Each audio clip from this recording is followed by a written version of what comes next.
Vous conviendrez avec moi que la maîtrise de la lecture est essentielle pour la réussite scolaire.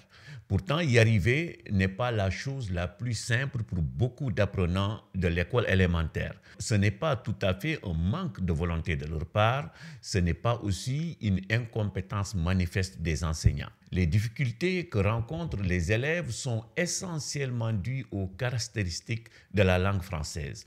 En effet, le français, comme l'anglais, l'italien, l'allemand, etc., est une langue qui a un système d'écriture alphabétique. L'apprentissage de la lecture dans une langue de cette nature repose essentiellement sur l'association lettres et sons. Les spécialistes parlent de graphèmes et phonèmes.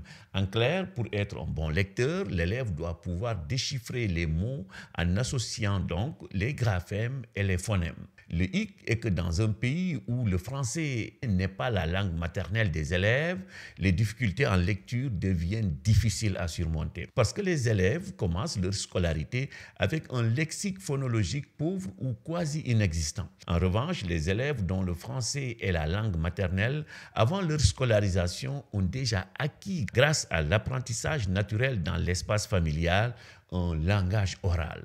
C'est cette compétence qui leur permet, au cours d'un apprentissage formel de la lecture, de pouvoir décoder des mots qu'ils ont entendus dans leur environnement, même s'ils ne les ont jamais lus auparavant. Comme quoi, langue maternelle et apprentissage de la lecture sont liés, du moins pour les langues qui ont un système d'écriture alphabétique.